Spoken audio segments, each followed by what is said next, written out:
Picture this. You're standing at the edge of a cliff. The ground is dry and cracked around you. You nudge a small rock off the edge with your foot in front of you and watch as it plummets down, down, down to the bottom. You look up, and across the sprawling expanse that stretches out in front of you is the other side. There's grass growing, flowers sprouting up from the ground, and a beautiful countryside beyond. You need to get to the other side. It's what you were born to do. It's the reason that you were put on this earth. But how? Well, you could build a bridge. It'll take time and a heck of a lot of resources, but it's safe. You know how to build a bridge. In fact, you're pretty good at it. When it comes to bridge building, you're like the best there is. You'll find people who are passionate about getting to the other side and get them to pitch in. You'll gather resources slowly, and after a while, you'll get across. Eventually. This whole process, it's a lot. You might be able to speed it up if you had access to more resources. You've got a friend who knows someone that can fly you across. They're a helicopter pilot, but in exchange for your safe passage, they'll want some of what's on the other side for themselves. And the journey, well, it's not a guarantee. Is it bad to take the shortcut? To fly across the chasm even though you know you could get across eventually by yourself? Well, the answer is, it's complicated.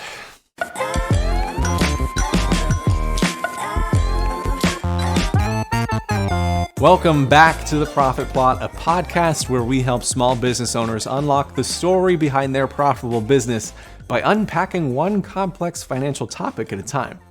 I'm your host, Jeremy Millar. Today, we're talking about debt. Is borrowing money to grow your business a good idea, or is it a dangerous trap that you should steer clear of at all costs? We'll be discussing what debt is, how it works, and why it's such an essential but hotly debated tool that you should consider keeping in your financial back pocket for the right time. Debt is something you may already be familiar with, intimately. Maybe you're caught in the chokehold of crushing credit card debt and have started Dave Ramsey's baby steps, hoping to bail yourself out. Or maybe you're financing your entire existence on purpose because you just finished reading Robert Kiyosaki's Rich Dad, Poor Dad. Whatever your views on debt are, good or evil, you likely know it as borrowed money. But, question for you, what is money?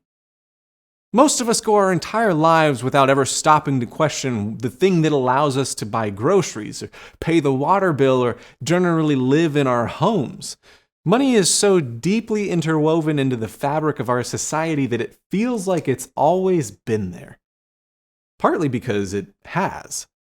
Not in the form of green bills in our wallets or numbers that tick up in our bank accounts.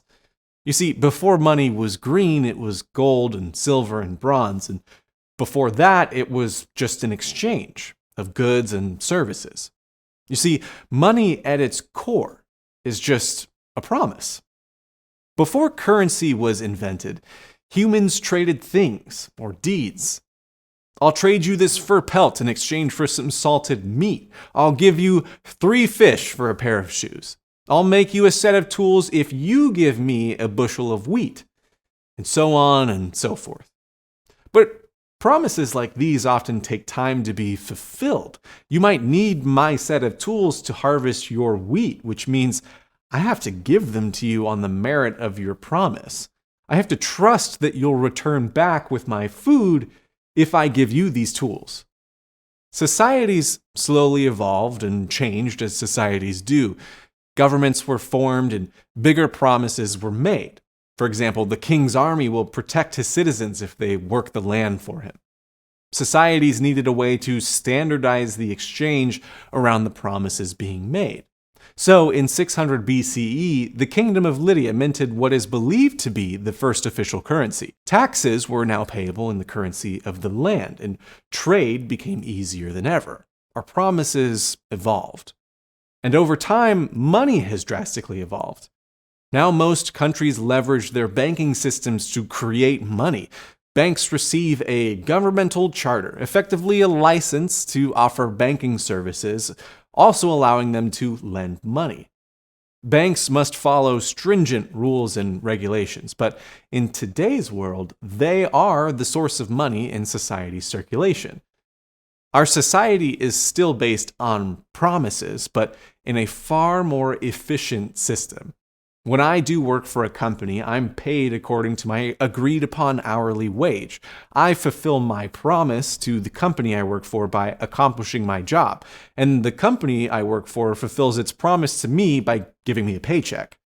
I can then use this paycheck to purchase food, pay taxes, and, of course, take on debt. As a small business owner, when I come to a bank and ask for a loan of $50,000, my application is reviewed to determine my credit worthiness. In other words, everyone applying for a loan is evaluated against certain criteria determining their ability to repay the loan, to keep their promise. When a new debt is issued, there's a risk that the amount of money being lent won't be paid back. I mean, what happens in the event that my bank doesn't get its 50 grand back because I can't pay it? The lending bank attempts to determine this level of risk at which they're lending the money by evaluating my promise to pay it back through a process called underwriting. Does your business have a good history of payments?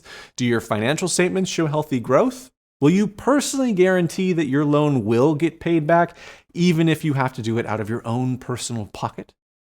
If you can pass through the underwriting process, you're guaranteeing to the bank that you'll pay back all of their money. But it doesn't stop there, though. In exchange for taking on the risk of lending out money, banks charge interest. Interest is the price that you pay to borrow money. As I mentioned before, it's the bank's way of getting a return on the cash that they're lending out in exchange for the risk that they're taking. When you borrow money in any circumstance, you're responsible for paying back the base amount you've borrowed over a set period. For example, if you take out a $50,000 small business loan under a 10-year agreement, you must pay back that $50,000. That $50,000 is the principal. In this example, your payments are due every month for the next 10 years until you fully repay your loan. An interest rate is a set percentage agreed upon when funding your loan, calculated based on the principal that you owe. So as you make payments to reduce the principal amount that you owe, the amount outstanding, the portion of your payments that goes to interest shrinks over time. This is why debt can be so dangerous. It can be easy to make promises, but it's a lot harder to keep them. Unfortunately, many business owners who don't understand how debt works find themselves swallowed up by it. Without proper financial management and understanding of cash flow, your debt can easily sneak up on you and become unsustainable. Debt can also be a massive psychological weight. Many banks require that entrepreneurs personally guarantee the funds that they're seeking, meaning that you are personally liable for paying back the money. This can be a huge weight on your shoulders, which can lead to difficulty leading the business and making clear decisions. It's so important to know how debt behaves, and then how you behave with debt. Knowing what your payments are going towards is one thing, but understanding how to use debt is a different story. Again, money at its core is a promise, and debt is as well by extension. But for business owners, it's often a promise made in the hopes of getting to the other side of the cliff. You may see a clear path forward from where you are, but building a business is rarely straightforward. All kinds of pitfalls can arise at a moment's notice, which can spell death for your business. When you're lifting something extremely heavy, it can be useful to utilize a counterweight for leverage, another object or a tool that allows you to maneuver something that would normally be impossible to lift easily by yourself. Debt is a counterweight that can be used for leverage. Imagine that you're selling candles online through Shopify. You've found a strategy that has been absolutely explosive for your business so far. It's a combination of user-generated content, Facebook ads, and carefully constructed landing pages. Your small-scale tests have shown enormous profit margins when using this strategy. But there's a problem. you don't have the capital in the bank that you need to buy a lot of product at once. You need to scale this approach incrementally. If you have an accessible business line of credit, you can draw upon debt to purchase more products and scale up your winning marketing strategy. You can do this incrementally so that you carefully watch for diminishing returns from your marketing and ensure that you don't overextend yourself. This is an example of using debt as a form of leverage. You've got a proven strategy for selling products. You just need more weight behind yourself to get things really going. Listen, debt is an incredibly divisive tool. It can help your business grow exponentially, and it can also contribute to extreme stress and anxiety. Taking on debt is always an incredibly personal decision. It's specific to every circumstance, every business, and every individual. And so we find ourselves back at the edge of the cliff, a deep chasm of the unknown before us. Yeah, you could take the long route, building a bridge with the tools and resources that you've collected over time. It's slow, but it's safe, and it's a great path, well traveled by many. Or you can choose to fly, to embrace the opportunity for growth that debt offers. Hear me though, it's a risk. You'll have to share the spoils of the other side with the one who got you there. There's no guarantee that you'll make it in the first place. But when used properly, this leap of faith can put you leagues ahead of where you would be if you had chosen the long route.